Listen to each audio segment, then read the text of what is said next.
Shalom. Halo. Pujilah Tuhan. Tuhan mengasihi kita masih diberi waktu oleh Tuhan datang ke rumah Tuhan untuk memuji, memuliakan Tuhan. Kita akan datang kepada Tuhan.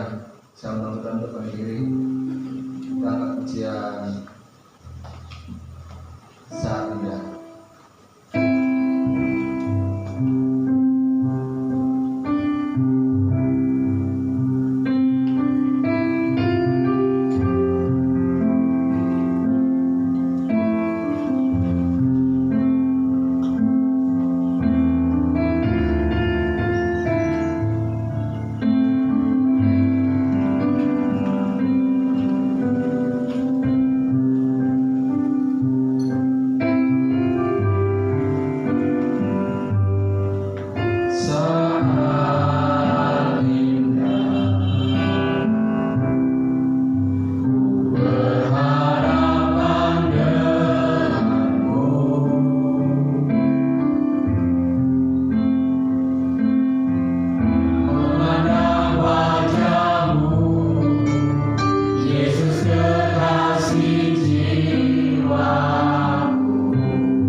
kami berikan kepadamu pujian, penyembahan, dan hidup kami, serta hati kami yang hancur Tuhan, kami berikan kepadamu Bapa. Kami rindu Tuhan, di ibadah ini Tuhan, kami boleh berjumpa secara pribadi dengan Engkau, kami boleh mengalami pemulihan yang dari Engkau Tuhan.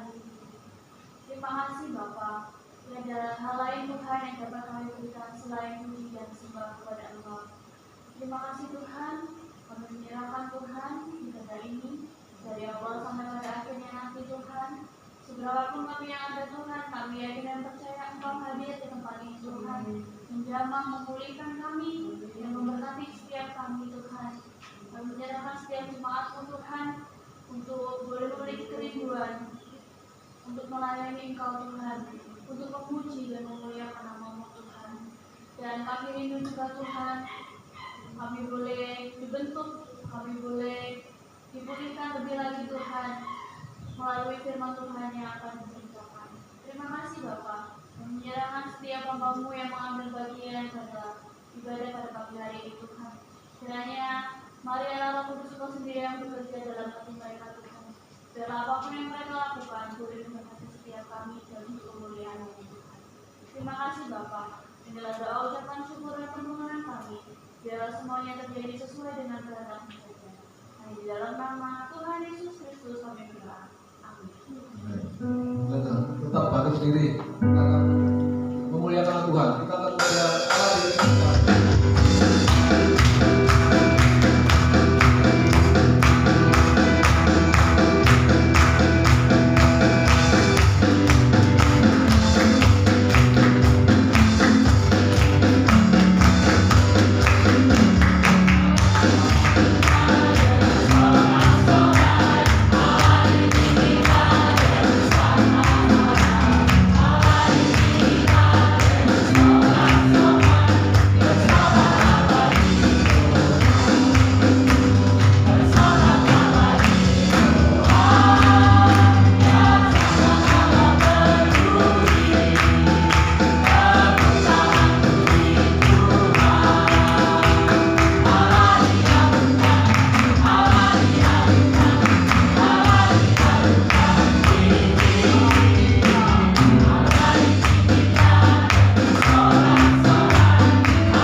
Dia pencipta langit dan bumi.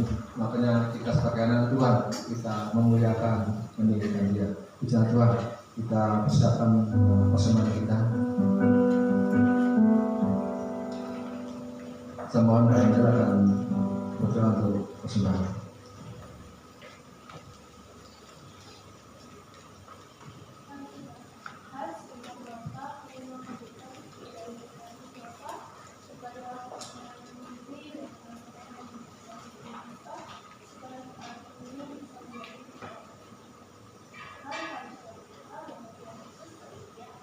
Amin.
terus menyembah Tuhan.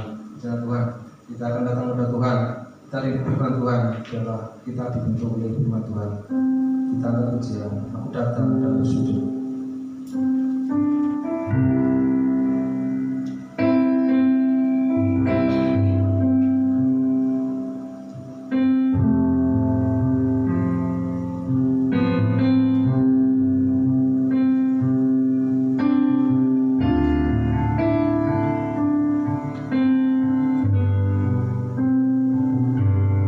Aku datang padamu bersujud.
bagian dari firman-Mu. Berkati firman-Mu, fokuskan pikiran kami. Dalam nama Tuhan Yesus, haleluya, amin. Salam. Puji nama Tuhan, kita boleh berada bersama-sama di dalam kasih karunia-Nya. Pagi hari ini kita akan belajar tentang kebenaran firman Tuhan. Berbahagialah orang yang miskin di hadapan Tuhan. Berbahagialah orang yang miskin. Siapa di sini suka miskin? Kok nggak ada ya? Kenapa Alkitab mengajarkan berbahagialah orang yang miskin di hadapan Allah? Kita baca kitab Matius 5 ayat yang ketiga. Satu ayat yang pendek saja. Silakan membaca. Matius 5 ayat yang ketiga, demikian firman Tuhan. Berbahagialah orang yang miskin di hadapan Allah, karena merekalah yang punya kerajaan surga. Ya. Berarti kalau di sini tidak ada yang suka miskin, mungkin nggak punya kerajaan surga. Karena dikatakan berbahagialah orang yang miskin di hadapan Allah, karena mereka yang mempunyai kerajaan surga. Nah, mari kita lihat sebuah gambar bagaimana kontrasnya orang kaya dan orang miskin. Di sana Bapak Ibu dan Saudara lihat ada orang kaya dengan segala kekayaannya. Mereka menikmati kekayaannya. Tapi di sisi sana ada orang miskin yang sulit untuk mendapatkan makan. Apa yang dikatakan atau diceritakan, sebuah perumpamaan diceritakan oleh Tuhan Yesus bahwa ada dua orang yang sangat bertolak belakang. Satu orang yang kaya raya, dia menikmati segala yang indah, yang enak, yang semua yang baik di dalam dunia ini. Lalu di pintu depan rumah orang yang kaya ini, saat orang kaya ini sedang pesta-pesta makan enak-enak, di sana ada seorang yang bernama, tahu, ingat cerita ini? Bernama siapa? Lazarus, yang sampai tangannya, kakinya penuh borok. Aduh, menjijikkan ya. Kenapa kok bisa tangannya, kakinya, badannya penuh borok? Ya, kita maklumi karena kurang gizi. Tidak ada yang dimakan. Dan orang miskin yang penuh borok ini, dia ada di depan pintu rumah dari orang kaya, mengharapkan apa? Remah-remah dari roti yang dimakan oleh orang kaya itu. Remah-remah itu sisa-sisanya makanan orang kaya itu. Tetapi orang kaya itu tidak memberikan sisa makanannya kepada orang miskin ini. Yang datang kepada orang miskin ini adalah anjingnya. Anjingnya datang menjilati borok-borok dari orang miskin. Saudara bisa melihat bahwa ada sesuatu yang sangat kontras antara kaya dan miskin. Perumpamaan ini diceritakan oleh Tuhan Yesus dengan mengingat pada zaman itu orang yang percaya kepada Tuhan, orang yang bersungguh-sungguh mengikut Tuhan, mereka nanti kalau meninggal tidak langsung masuk surga. Ada satu tempat ya semacam surga, katakan tempat penampungan bagi orang-orang yang percaya. Dan tempat itu tidak jauh dengan neraka, di mana orang yang tidak percaya kepada Tuhan, mereka mati masuk di tempat itu. Belum neraka, tapi hampir seperti neraka. Neraka lebih ngeri, saudara. Dan pada saat itu orang kaya sama-sama mati ya. Orang kaya melihat, waduh,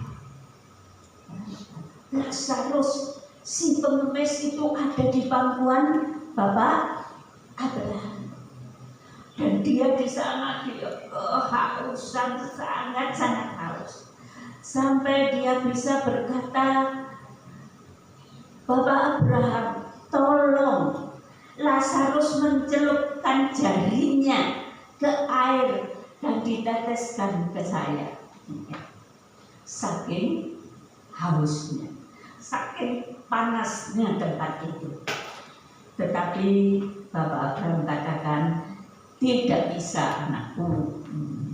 Kamu di dunia telah menikmati segala yang istimewa. Lazarus di dunia mengalami keadaan yang sangat tidak menyenangkan. Akhirnya ya itulah cerita dari Tuhan Yesus. Tapi kalau sekarang anak Tuhan yang meninggal tidak masuk di tempat itu.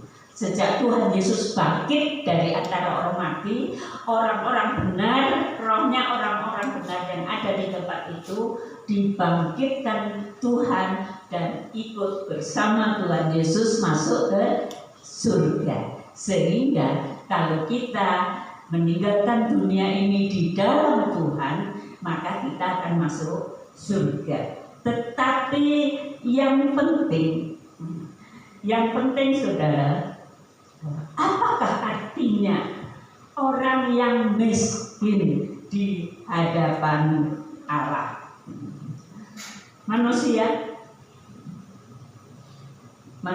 seringkali selalu terbawa hatinya kepada segala sesuatu yang dapat dilihat,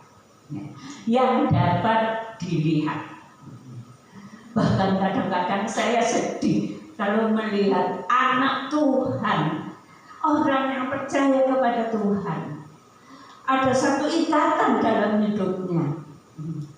Kalau di hadapan jemaat orang lain seolah-olah tidak terikat, tapi di hadapan Tuhan dia masih terikat dengan dosa. Bapak Ibu, saudara semua, mari kita belajar tentang apakah yang dimaksud orang miskin di hadapan Tuhan. Kaya dan miskin di hadapan Allah. Mari kita buka Alkitab kita dalam Wahyu 3 ayat 17 sampai 20. Silakan membaca Wahyu 3.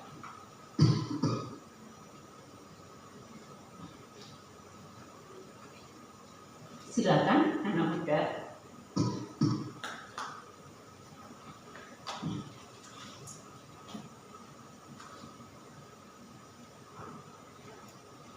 Siapa? Salah satu baca Wahyu 3 ayat 17 sampai 20.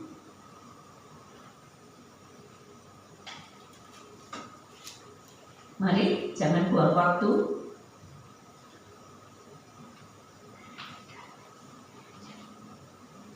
Wahyu 3 ayat 17 sampai ke 20. Demikian firman Tuhan. Karena engkau berkata, aku kaya dan aku telah memperkayakan diriku dan aku tidak kekurangan apa-apa. Dan karena engkau tidak tahu bahwa engkau melarat dan malang, miskin, buta dan telanjang, maka aku menasihatkan engkau supaya engkau membeli daripadaku emas yang telah dimurnikan dalam api, agar engkau menjadi kaya, dan juga pakaian putih, supaya engkau memakainya agar jangan kelihatan ketelanjanganmu yang memalukan. Dan lagi, minyak untuk melumas matamu supaya engkau dapat melihat.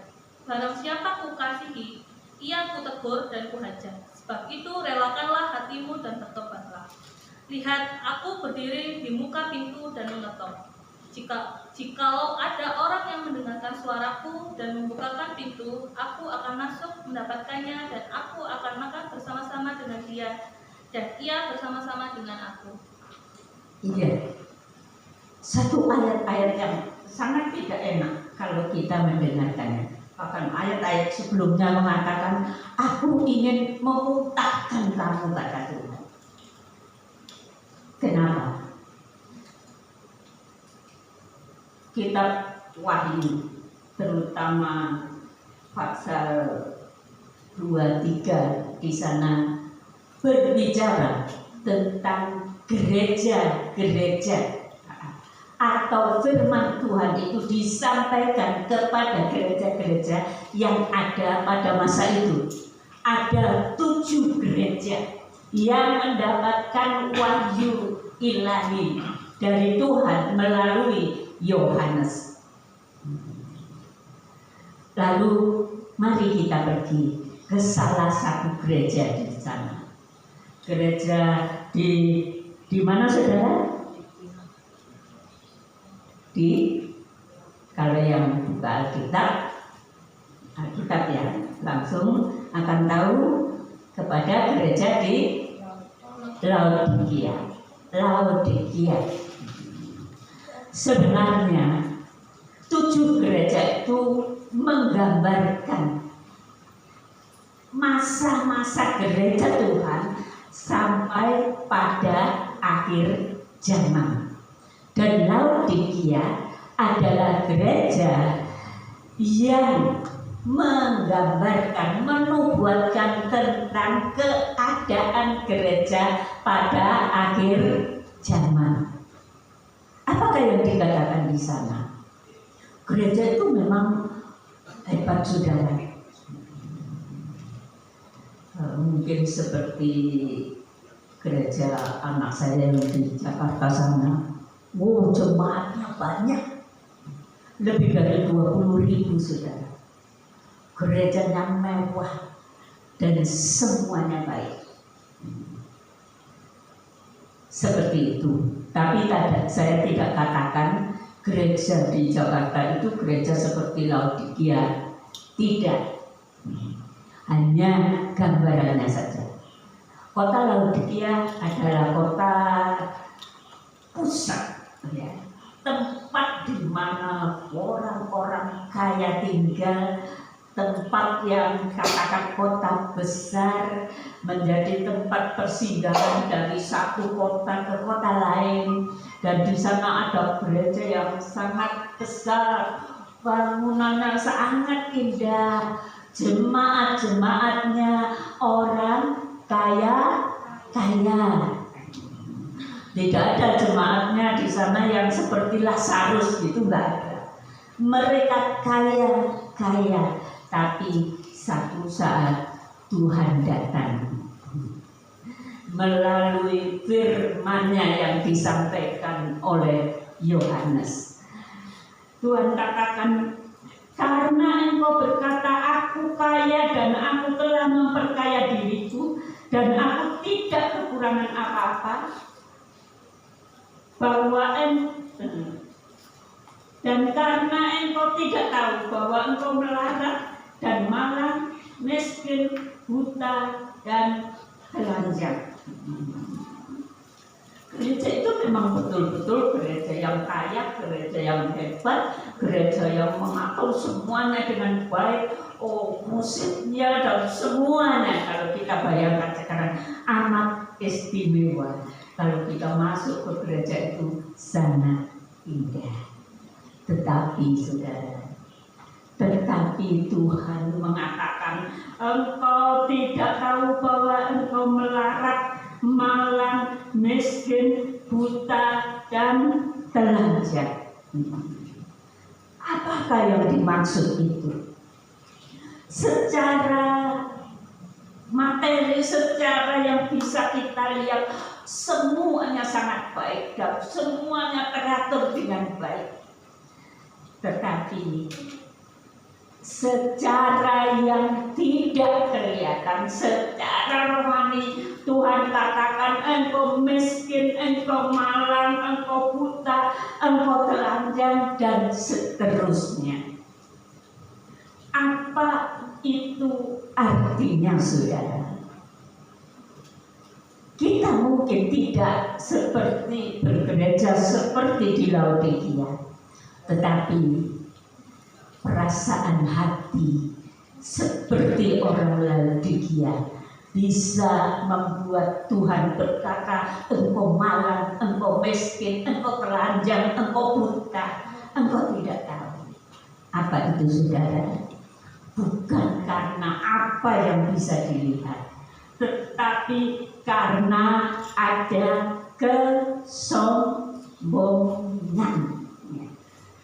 Tuhan tidak melihat yang di luar. Entahkah engkau ganteng, entahkah engkau jelek, entahkah engkau cantik, entahkah engkau tidak cantik, dan Tuhan tidak pernah memperhatikan yang itu. Semua orang diciptakan secara khusus oleh Allah menjadi diri kita masing-masing. Gak ada Bu Betty kedua, itu gak ada. Hanya satu, ya. Gak ada Yesi kedua, gak ada. Masing-masing diciptakan dirinya sendiri. Ya. Kita itu semua cantik di hadapan Allah kalau hati kita yang cantik. Tuhan tidak melihat yang di luar, Tuhan tidak melihat kepandaianmu, Tuhan tidak melihat Kevin itu hebat, pinter, tidak. Semuanya yang ada dalam hidup ini karena anugerahnya. Amin. Dan kalau engkau membanggakan yang di luar, membanggakan engkau bisa kuliah, engkau bisa jadi orang yang hebat di luar sana, engkau bisa menghasilkan uang, engkau bisa ini dan itu, saudara, engkau sama seperti orang Laodikia. Kalau kita membanggakan apa yang ada pada diri kita, kemampuan kita, kepandaian kita, dan semuanya itu sebenarnya akan menjerat hidup kita. Akan menjerat hidup kita, karena kita akan masuk dalam kesombongan. Ya. Karena itu, fokus Allah kepada diri kita bukan yang nampak di mata atau yang materi, tetapi yang ada di dalam hidup rohani kita, hati kita, ketulusan, kejujuran hidup kita. Kalau engkau kadang-kadang untuk menutupi diri, engkau sampai berkata bohong supaya orang lain tidak merendahkan kita, itu adalah sesuatu yang sangat tidak berkenan di hadapan Allah, karena Allah melihat ke kedalaman hati dan jiwa kita. Jadi fokus Allah adalah hati kita. Dan bagaimana kita fokus menurut Allah, kita memiliki hati yang mengasihi Allah dan mengasihi sesama. Itulah fokus hidup kita. Kalau fokus hidup kita materi, kalau fokus hidup kita kecantikan, kegantengan, kepinteran, dan lain sebagainya, itu akan merusak hatimu, merusak hidupmu. Fokus kita adalah kepada Allah dan mengasihi Dia dan mengasihi sesama. Nah, mari kita perhatikan yang berikut. Siapa sih yang miskin di hadapan Allah? Wahyu 3 tadi ayat 17 mengatakan mereka yang di luar kelihatan istimewa tetapi di dalam tidak tulus, tidak jujur, ya, mementingkan diri sendiri, kesombongan dan lain sebagainya, maka itu yang membuat kita miskin, ya. Kelihatannya waduh cantik, ganteng, istimewa, tetapi dikatakan oleh Tuhan, engkau melarat, engkau malang, engkau miskin, engkau buta, engkau telanjang. Dan ayat 19 mengatakan, barang siapa ku kasih, ia ku tegur dan ku ajar. Sebab itu relakanlah hatimu dan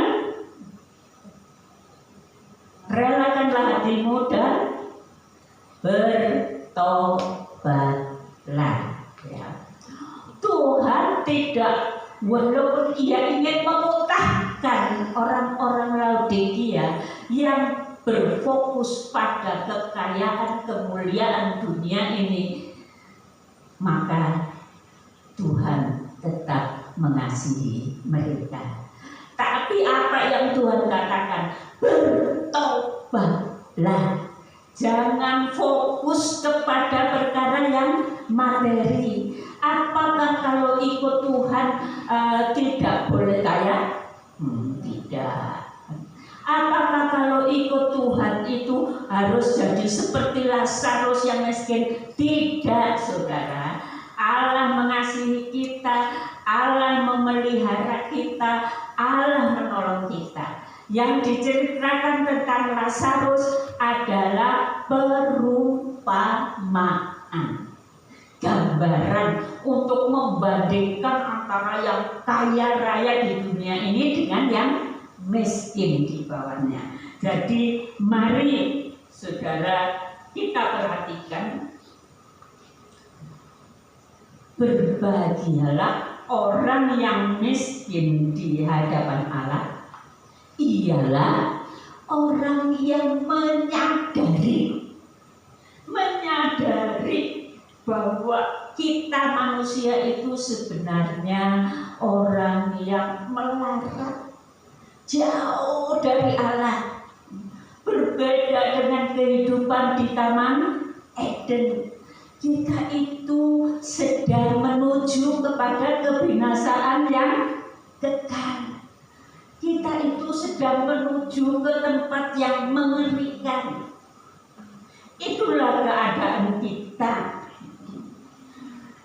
Kalau kita merasa miskin di hadapan Allah, maka kita menyadari kita manusia berdosa. Kebaikan kita dikatakan oleh firman Allah, kebaikan kita seperti apa, saudara? Kain lara. Kalau engkau baik, kan memang sungguh baik, tetapi kebaikan manusiawi itu hanya seperti gombal, tidak ada artinya di hadapan Allah. Kepandaian kita semua datang hanya karena anugerahnya. Kalau engkau pintar musik, kalau engkau pintar nyanyi, kalau engkau punya segala sesuatu yang istimewa, ingat, semua itu hanya karena anugerahnya. Jangan membanggakan diri. Jangan membanggakan diri. Kalau engkau orang baik, jangan membanggakan diri. Kita bersyukur karena anugerahnya kita dibentuk oleh Tuhan menjadi orang yang baik. Amin. Tapi kalau orang jahat, jangan membanggakan diri. Orang jahat sedang menuju ke neraka. Begitulah. Jadi, marilah kita menjadi orang yang pertama kali harus ada dalam hidup kita bertobat dari segala dosa. Apakah sekali itu saja? Tidak. Waktu dalam hidup saudara, dalam kehidupan saudara kadang-kadang mungkin tersandung batu. Kenapa? Karena keinginan daging dan lain sebagainya. Kalau saudara tahu telah melakukan yang tidak benar, apakah yang harus saudara lakukan?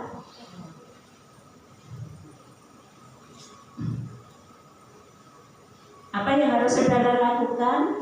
Kalau satu saat, loh, saya tadi kok bohong ya, saya membohongi Mbak Tante tadi ya, karena nanti kalau nggak saya bohongi, nanti mama saya dianggap yang tidak umpamanya. Nah, saudara, kalau kita tahu satu saat kita berbuat dosa, kita sadar kita harus bertobat, ya, bertobat. Enggak orang yang seperti kesandung tadi, lalu oleh Tuhan dibiarkan, kalau dia bohong, ya sudah biar dia begitu saja. Tidak. Gereja bukan tempatnya orang baik. Gereja tempatnya orang diperbaiki. Karena kalau gereja tempatnya orang baik, kita seperti gombal di hadapan Tuhan. Tapi gereja adalah tempatnya orang diperbaiki. Dan kita diperbaiki kalau kita mau sungguh bertobat. Kalau nggak bertobat, ya semua kebaikan engkau akan menjadi seperti gombal. Nggak ada manusia ini yang suka manusia yang sehat, yang suka kemana-mana pakai gombal.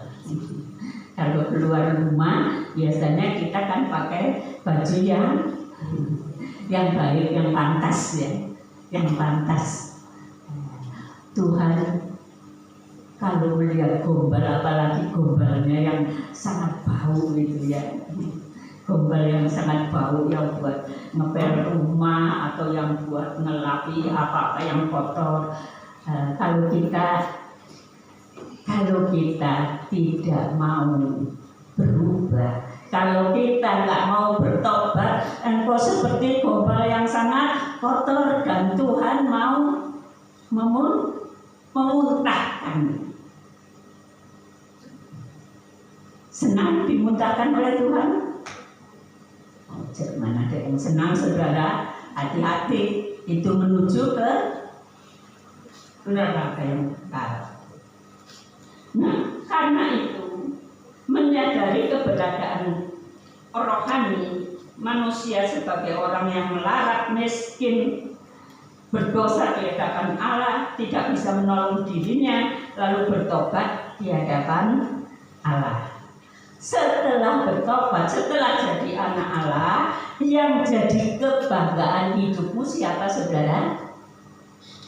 Yang jadi kebanggaan hidupmu siapa?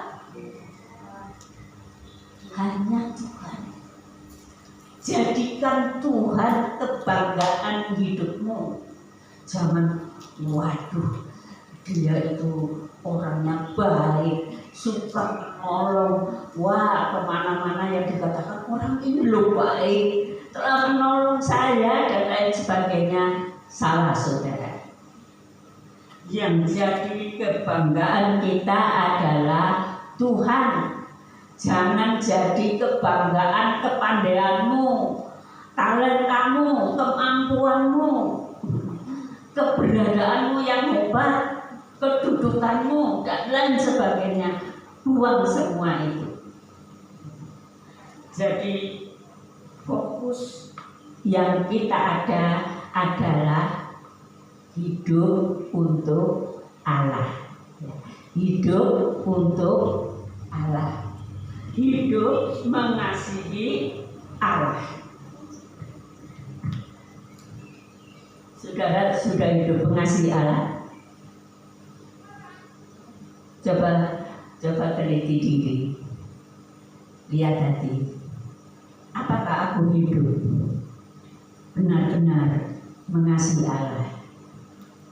Apakah sepanjang hidupku aku mengasihi Allah? Saya tahu saudara sudah mengasihi Allah. Saya juga mengasihi Allah. Tetapi saya tahu kasih saya kepada Allah masih jauh dibandingkan kasih Allah kepada saya. Amin. Kasih saudara kepada Allah itu jangan dianggap aku sudah mengasihi Allah, aku sudah membawa orang lain kepada Tuhan, aku sudah berusaha begini, aku sudah melayani di gereja, aku orang yang sudah mengasihi Allah. Kita memang sudah mengasihi Allah, tetapi kasih kita kepada Allah itu kalau dibandingkan kasihnya Allah kepada kita itu sangat jauh. Karena itu saudara belajar mengasihi Allah. Kalau engkau mengasihi Allah, kata firman Tuhan, carilah dahulu uang yang banyak, carilah dahulu kemuliaan dunia ini,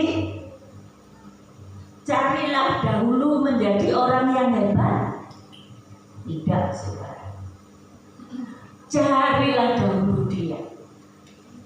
Carilah dahulu kerajaan Allah dan kebenarannya. Kalau engkau menjadi anak Allah, tidak biasa tiap hari menyembah Allah, merenungkan firman Allah, engkau bukan orang yang mengasihi Allah. Kalau seorang anak itu mengasihi orang tuanya, biasanya anak itu menjadi anak yang bagaimana? Menurut kata Bu Esti, anak itu menurut kepada orang tuanya. Kalau engkau mengasihi Allah, engkau akan hidup menurut firman Allah. Engkau akan memiliki hati mengasihi Allah dan mengasihi sesama.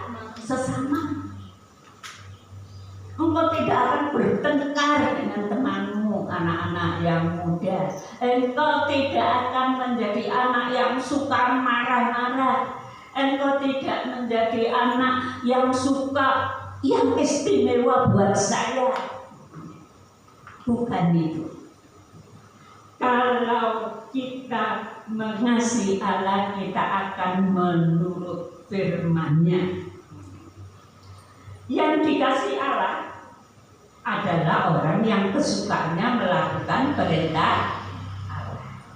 Yang akan masuk surga adalah orang yang bukan orang yang berseru kepadaku Tuhan, Tuhan, melainkan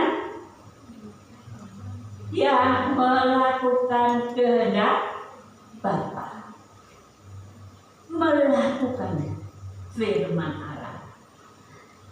Kalau engkau yang muda menurut kepada orang tua, kita semua belajar menurut firman Allah. Maka kerajaan surga jadi milikmu. Segala kebutuhan hidup yang bertanggung jawab siapa? Tuhan tidak akan pernah membiarkan kita. Tuhan tidak akan pernah membiarkan anaknya mati kelaparan gitu ya. Tuhan akan memelihara kita, tetapi berikan hatimu kepada Allah.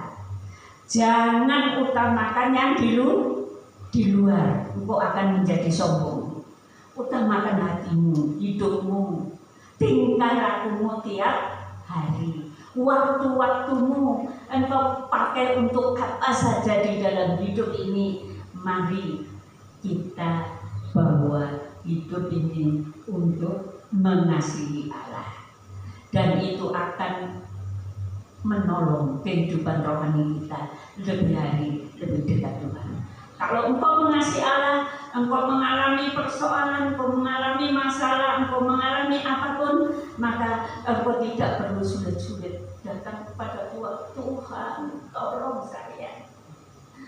Engkau ada pekerjaan yang benar yang tidak mungkin kau lakukan, engkau hanya bisa berkata, Tuhan, tolong saya. Tidak ada orang yang benar-benar kuat dengan kekuatan diri sendiri.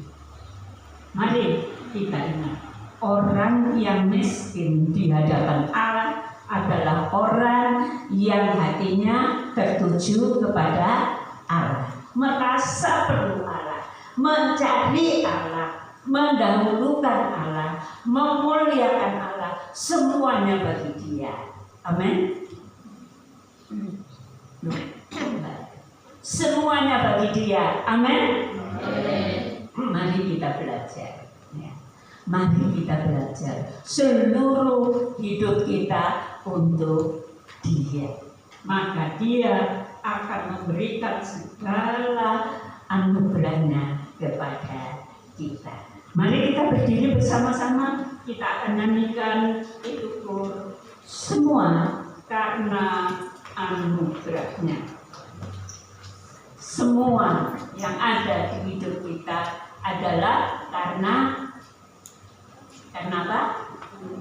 Anugerah.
Ketahuilah betapa aku mengasihimu, betapa aku mengenalmu, betapa aku memeliharamu. Tapi aku berkata kepadamu, mengapa kamu masih hanya mau menuruti kehendakmu sendiri? Mengapa kamu tidak mau melakukan perintahku? Aku ada di sini. Aku mengasihimu. Aku berkata kepadamu, bertobatlah kamu. Bertobatlah kamu, supaya aku mengubah hidupmu dan hidupmu menjadi baru di dalam aku, Tuhan. Supaya kamu menikmati kemuliaan yang aku sediakan bagi hidupmu. Sekali lagi aku berkata kepadamu, bertobatlah anakku, karena aku mengasihi kamu. Bila mana kamu bertobat, aku akan datang kepadamu. Aku akan memberkatimu. Aku akan memimpinmu. Aku akan mengurapimu. Karena itu bertobatlah. Jangan kamu pegang dosa itu. Jangan kamu pegang dosa itu. Karena aku tidak berguna. Aku ada dan aku akan menyertaimu. Dengar dan lakukan apa yang aku katakan kepadamu.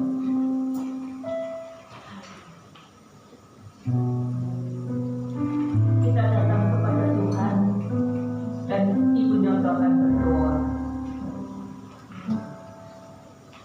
Haleluya. Sungguh kami mengucap syukur pada siang hari ini Tuhan. Kami bersyukur atas firman-Mu yang boleh menasihati kami, mengingatkan kami Tuhan. Bila kami menyadari siapakah kami Bapa.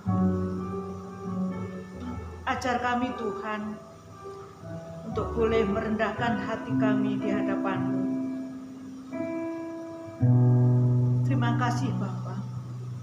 Jika kami mampu, itu semua oleh karena anugerah-Mu. Jika kami bisa, itu semua Tuhan oleh karena Engkau menolong kami. Terima kasih Bapa. Firman-Mu boleh memberkati kami semua, boleh menegur kami. Kami bersyukur Bapa. Selidiki hati kami. Sudahkah kami layak di hadapan-Mu ya Tuhan? Sudahkah kami berkenan di hadapan-Mu Bapa? Kami menyerahkan kesombongan hati kami. Kami menyerahkan seolah-olah kami mampu Tuhan. Tetapi kemampuan itu datang daripada-Mu saja Bapa. Terima kasih Bapa. Engkau memberkati kami semua. Ubah kami menjadi pribadi yang senantiasa diperbaharui Bapa. Terima kasih Bapa di dalam surga. Engkau telah memberkati hamba-Mu yang telah menyampaikan firman. Pakai lebih untuk kemuliaan nama Tuhan. Dan membawa kami jemaat-Mu Tuhan untuk bersungguh-sungguh mengasihi Engkau. Seperti Tuhan Yesus mengasihi kami. Kami mau menyerahkan hati kami, hidup kami, jiwa kami kepada-Mu Tuhan. Untuk boleh Engkau bentuk dalam keseharian kami Bapa. Kiranya Roh Kudus-Mu senantiasa mengurapi kami, memimpin setiap langkah kami, sehingga kami layak di hadapan-Mu untuk menjadi anak-anak-Mu ya Tuhan. Pakai kami semua Tuhan yang hadir saat ini menjadi alat bagi kemuliaan nama Tuhan. Kami percaya firman-Mu Tuhan pada pagi hari ini boleh mengubah kami menjadi lebih di hadapan Tuhan. Terima kasih Bapa di dalam surga. Kami percaya hari lepas hari kami boleh berkenan. Kami boleh semakin mengasihi Engkau. Beri kami roh hikmat-Mu sehingga kami boleh melakukan firman-Mu, boleh senantiasa merenungkan firman-Mu dan kami melakukannya oleh karena pertolongan Roh Kudus-Mu. Terima kasih Bapa di dalam surga. Kami sungguh mengucap syukur karena berkat-Mu senantiasa melimpah atas kami semua. Tidak ada yang terlewatkan dari mulai anak kecil sampai yang dewasa saat ini. Kami telah menerima berkat-Mu dan kami akan senantiasa menjadi anak-anak-Mu yang mengasihi Engkau. Terima kasih Bapa. Di dalam nama Tuhan Yesus kami sudah berdoa. Haleluya. Amin. Mari angkat tangan Bapak Ibu Saudara semua. Bapak Ibu Saudara yang saya kasihi, marilah kita pulang dengan segala berkat surga dari Bapa surga. Marilah kita pulang bersama kasih karunia Tuhan kita Yesus Kristus. Dan marilah kita pulang bersama Allah Roh Kudus yang menyertai kita, yang memimpin kita, yang memberkati kita, yang mengurapi kita untuk menjadi berkat bagi banyak orang. Biarlah kita pulang bersama dengan Allah Roh Kudus dari saat ini sampai Maranatha Tuhan datang yang kedua kali. Di dalam nama Tuhan Yesus, saudara yang percaya katakan amin. Silakan untuk saudara, ada beberapa banyak pengumuman.